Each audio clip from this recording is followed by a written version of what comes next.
And what's going on, everyone? This is the Papa Joe Show, and I am your host, the Papa Joe. Here at the Papa Joe Show, Papa Joe knows. So, thank you for joining. I appreciate it. Hope you guys had a wonderful weekend. I did. We went out and had a lot of fun. We did some river tubing or floating down the river on an inner tube, something we do around where I live. It's actually a lot of fun. It's nice to be able to relax and rest and just really enjoy your afternoon. So, but anyways, thanks for joining. I appreciate it. Like, subscribe, share this video. Go ahead and get it out to people so they can watch it and whatnot. Join the Patreon. It's only $5 a month. I would always greatly appreciate that. What I do on that is I share information that typically I'm not going to be able to share out on publicly on YouTube and other locations. So content that typically would get me in trouble with YouTube, if you will.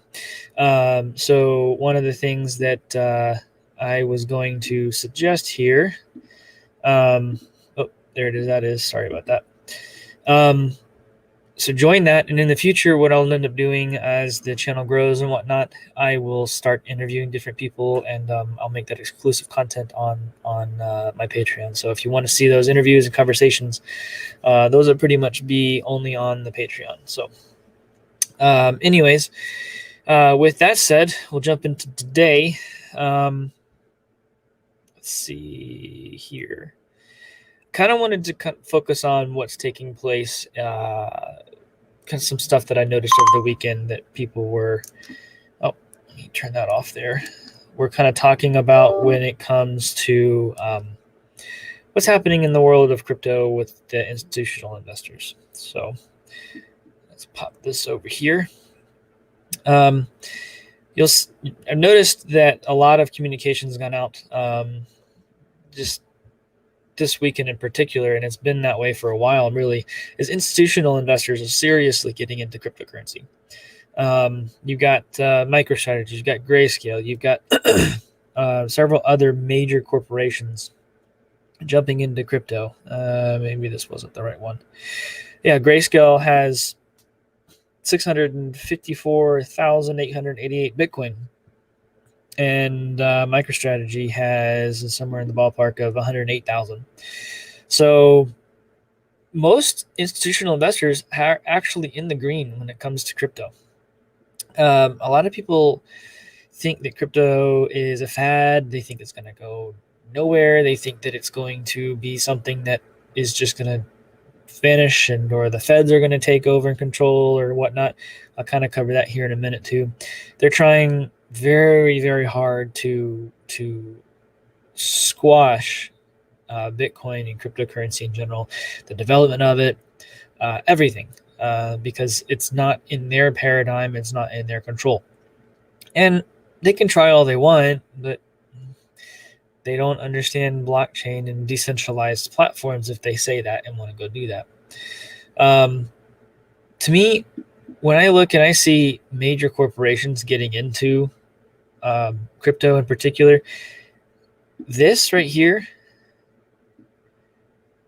institutional wallets hold nearly 10% of the total supply of Bitcoin. Folks, it's not going away. Excuse me. We're on tube. It's not going away. We're having we're coming up here towards the end of September. I think mid-September and September, you're going to start seeing it, where we're coming into a squeeze. We're coming into a pinch. If you can imagine a V. I know Bitcoin Ben talks about this a little bit on his channel too, but from my perspective, he's not wrong in what he's saying with that V. However, I think that when you see the amount of money that's coming into this market that's sitting on the sidelines right now already, I think you're going to be blown away with the rise in Bitcoin price in particular. Once Bitcoin's price hits, $100,000, I think you're going to start. That's your spring point. That's the jump off point. That's where we see the price just absolutely go nuts for FOMO alone, fear of missing out. And you're going to look at altcoins, things like the Divi project, things like Theta, things like Cardano, projects like Ethereum even, it's already up there. You're going to see EOS jump. You're going to see all of these different coins. They're going to jump exponentially. Even the meme coins, they're all going to jump.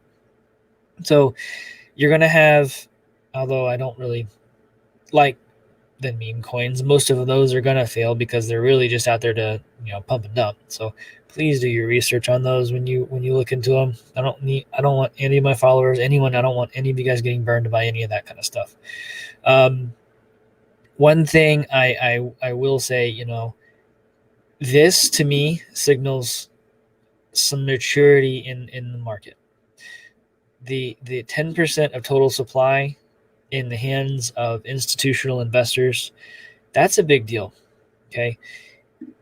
So even in this article, they talk about the Bitcoin whales actually still buying crypto, even though it's pulled back from its $50,000 mark. They look at this as it's on sale. Okay. They know that pinch point's coming. They know that we're coming into that major squeeze, that liquidity squeeze. When it jumps in this next bull run, it is already in a bull run. When we see this major jump, you're going to start to see serious movements and major legs upward. It's not going to go anywhere. Okay, it's not going to pull back. You may have a little pullback here and there once it hits different price points, but you're going to see over the next 3 to 5 years, it's going to get to where it is, $400,000, $500,000 easily. Now, a lot of people are like, no, that's impossible. That's impossible. No, it isn't impossible. The dollar's failing. The world markets are failing. There's not any more money to be made. The Federal Reserve is printing as much money as they possibly can right now. You think about the infrastructure bill that we have seen here recently. I'm shocked that that they think that they can even try to pull crypto out and throw it out in front of a train. They can't. It's decentralized and it's distributed. It means it's everywhere and yet nowhere. So this is live. Sorry, is not Busy Mountain. This is live. This is not recorded. Sorry. So yeah, sorry about all that. Did not have my other screen up here. I was reading through some of the articles as I was talking through that. So my apologies there. Thanks for watching. I appreciate it. Tom, thanks everyone. We're glad you guys are here. Lots going on in the world right now. But anyways, where was I going with that? Yes, the FUD. Yep, to keep the retailers out. You got to understand. They're not. They're trying, but they're not. They're not gonna leave. They're trying to leave as much space for themselves to get as much of it as they can. And people like me, I'm not selling. I know you guys aren't. Don't sell. Make them come after you and want to give you money just to borrow it. Rent out your crypto, lend it out, that kind of stuff. Take a loan out on it. Use it as collateral for stuff. I mean, that's already capable. You can already do that with different platforms out there. I think that we're going to see. What was that? I think we're going to see Bitcoin's price hit $400,000 or $500,000 within the next 3 to 5 years. Actually, think that we could see that happen early next year, realistically speaking, just because you have the institutional money that is already sitting on the sideline. Think about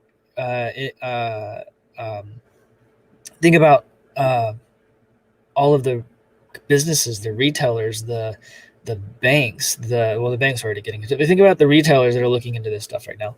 I know Walmart recently was trying to get someone into their organization to help them figure out how to do crypto. I know Amazon's building stuff. Amazon already sells everything. They're a retailer of the internet. Why it makes sense for them to actually go out and sell cryptocurrency. I mean, everyone uses it already. They'll be the competitor, already the competitor of most retailers. They'll be the competitor for the Coinbase. They'll be the competitor for, Binance. It's not going to be a bad thing. It's going to be a good thing. And all it does is it's going to make things, make the prices go up. But here's the thing that us in the crypto sphere need to pay attention to, that as the price of Bitcoin goes up to $400,000 or $500,000 per Bitcoin, you need to understand that that's also an inflationary number. Okay, they've been printing U.S. dollars everywhere, every way they can, and with fractional reserve banking, they've been doing it there. You guys need to read *The Creature from Jekyll Island* by Geo Griffin.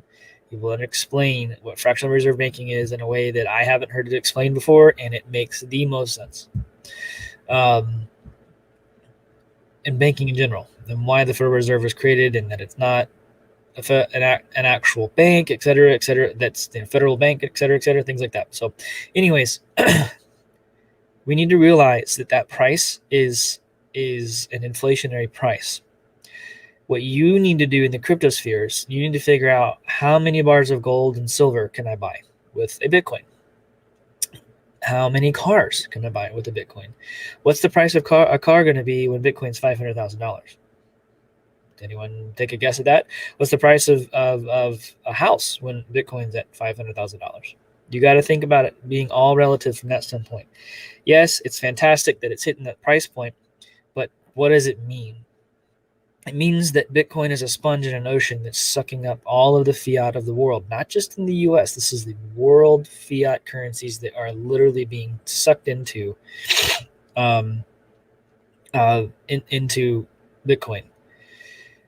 It will eat all fiat because it is a deflationary currency. Its value comes into the fact that it decreases its output approximately every 4 years. You got to understand that when you deflate a currency, it increases its value because it retracts this available supply. The net new creation of the supply. The supply of Bitcoin is always going to be there. It'll circulate for effectively forever, because and people have asked me before, well, what about the mining fees? What about the fees? Where does that go? That goes to the miners. They got to make money somehow. They process your transactions, and then they spend that Bitcoin later, and then it gets right back into circulation. It's a constant turning wheel. You got to understand, that is what it was designed. That's how it was built. So as this decreases in net new supply, and you've got this pinch and this squeeze that we're coming into towards mid-September, towards the end of September, somewhere in that ballpark, you're going to see something happen like we've never seen in the crypto sphere at all, ever, or really in any market for that matter. And that is that people like myself and you guys, you're holding your crypto. You're not going to sell it.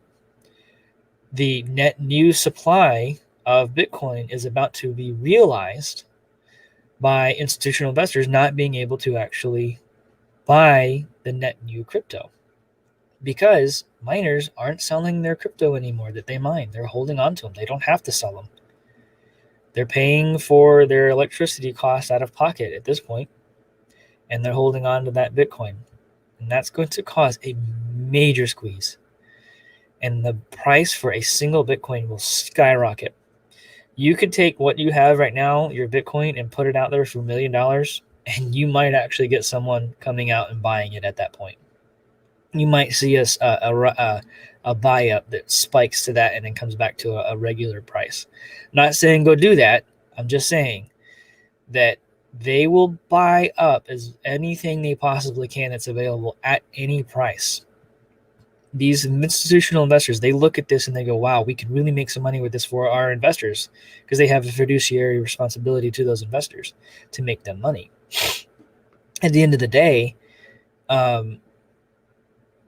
that Bitcoin is property, and it's also cash, and it's also a market in and of itself. So it's like a net new stock market that the world's never seen before. So it gives people the freedom that they need to go live the life that they want to live, wherever they want to live it, because you can take Bitcoin is property, you can pick it up and move it, right? You have $800,000 in Bitcoin or $1 million in Bitcoin.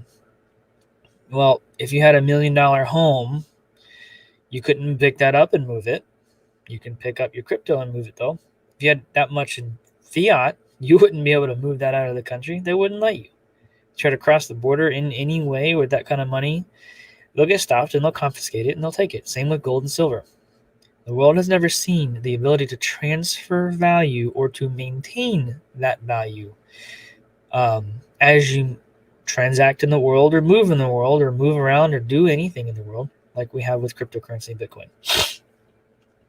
So I think that we're going to see a major run up. I think it's going to start here in the next couple of weeks. A lot of people think, oh, we're in a bear market. Things are falling and crashing, and they're not. It hit the $50,000 mark. It pulled back slightly, and it hasn't continued. And you saw a second ago, I'm pulling back up here. You've got institutional major whales. They're joining the small guys buying crypto right now. Okay. These are wallets that you see, what was it, from 1,000 to 10,000 Bitcoin. They're starting to accumulate again. Oh yeah, this is something else I wanted to talk about. Plan B. If you guys don't follow Plan B, you really need to. Their charting and their stock to flows are really, really spot on. And one of the things that here's a stock to flow market that are markers that they have here. Where was it? It kind of describes what basically the price, the dots, the colors that you see here. The reds are where it's above their model, and the blues are where it's below the model. But if you look at the overall trend, it's sticking with their model. And they're predicting 100,000 by Christmas this year. I really doubt that he's wrong. That Plan B, I don't think that they're wrong at all. I think that we're going to see that happen probably even before Christmas with the price of Bitcoin. And realistically speaking, again, it goes back to the institutional buyers, the major whales, those who hold a lot of crypto. They're still buying. Nobody's selling. And those who have it, they're holding on to it. They're not letting it go. They're not letting it go at all. So you got all this taking place, and then this stuff starts happening. The feds are freaking out because they can't control the price. So they're going to try and legislate it and lock it down and do all these different protections so that the little guy doesn't get burned or hurt or lose money. No, that's protections for them. That is so they can control the flow of money, how it works, and that way they can control the world economy. They want to control the world economy because that's how they live. That's how they get their money. They don't work. They don't do anything except make our lives miserable. The thing is, though, with cryptocurrency, it's not gold. It's not silver. It's not cash. It's not a house. It's not physical property. It's everywhere, and yet it's nowhere. They can't control something if it's not physically present.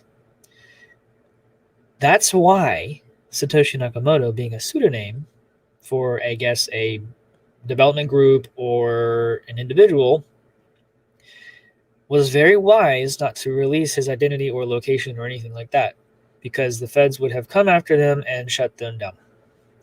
because they can't do that, because they can't go shut it down, they're going to try and legislate it and make it so that you can't use it, or you have to get taxed to death, where it makes it useless or pointless to do it, et cetera, et cetera, et cetera.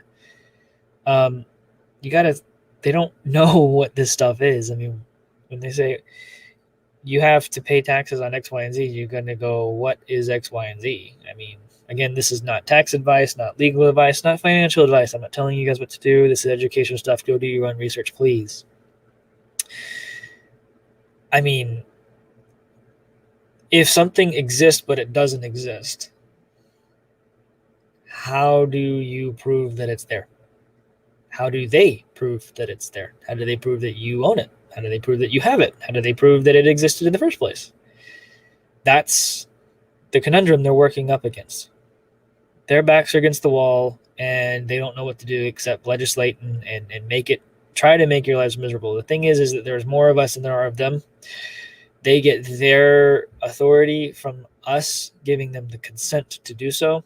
And all we have to do is say enough and no, you're done. We're not doing that. Yeah, this is going to get interesting really soon. I think that we're going to see, let's switch this back here. I think that we're going to see a major, major jump, and they're going to try and legislate it, stop it, turn it off, make you pay all these things and taxes. And it's only going to work as long as you let it work. Okay.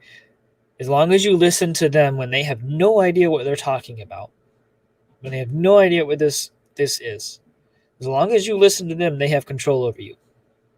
Stop. This is your freedom. This is your way to have a life of freedom. Go and enjoy it. Make it happen. I'm not telling you what to do, and I'm not telling you what I'm doing. I mean, I'm all for taxation where it makes sense and where it is legal to do so under the Constitution. In any other way, though, I mean, nobody should be okay with paying a tax or paying a royalty or anything where you're legally not required to do so, right? It makes sense. Yeah, sure, pay the tax is great, but to levy such taxes on every little thing, or to require, and the new infrastructure bill to require developers to do KYC for the people they're building. I mean, come on. They're trying in every way. That's something a developer's not going to have access to. They're not going to be able to get access to that. They're trying every way they possibly can to make this miserable on everybody, and everybody's going to say, you know what? That's not happening. Come back to us when you have a real plan, you know? And the price is going to jump, and it's going to jump, and it's going to jump, and it's going to jump, and they already lost control. They've been trying for years. They've said themselves, the genie's out of the bottle. You might as well join them. And yeah, they can't control it. They can't enforce sanctions on countries and whatnot. Actually, they really can, in much different ways, and more granular ways than they could now. If they would just talk to somebody like myself, they would get a good education on what to do. Scan the, which way is it? Scan this way, that way. Scan the QR code. I have a business. I educate people on how to crypto, how to blockchain, how to set it up for your business, how to do anything and everything blockchain and crypto. You want to talk about a voting system? I have an idea. I think I know how to make that happen. You want to talk about how to use blockchain and cryptocurrency as a way to do, sanctions and things like that? I have an answer for that. Really, Bitcoin, cryptocurrency, can be another arm of the military. And I'll explain that some other time. But it is actually possible. There's an MIT student who actually wrote a dissertation or an article or something like that on how that should be done. Actually, if I'm not mistaken, that same person is in the Space Force. I'll have to see if I can find that sometime and pull it up for you guys to see it. Basically, in a nutshell, it's that you can use Bitcoin to lock down transactions and things like that for different regions and stuff like that. It is a lot more controllable than fiat is. And I think that is a good thing in certain areas, and in other areas it's not. So, but anyways, I don't think that we're going to see very, very I think we're going to see a lot of stuff take place here in the next couple of weeks that we're all going to be very happy about, and we're going to be very surprised. Well, we're not, but the world will be. You're going to have your aunts and your uncles and your grandparents and your children and your grandchildren, and everyone's going to be like, how do I get into this block or this Bitcoin? How do I do this? And you're going to laugh at them and be like, I've been telling you for years. You need to get into it. It's not too late now, but you're not going to get as many as you could have when I told you years and years and years ago to do it. But anyways, with that, folks, I'm going to go ahead and cut it off for today. I have a Patreon for this afternoon at 4:30. Join the Patreon. It's only $5 a month. The reason I do that is, well, I can go buy a coffee with that. I love my coffee. I really do.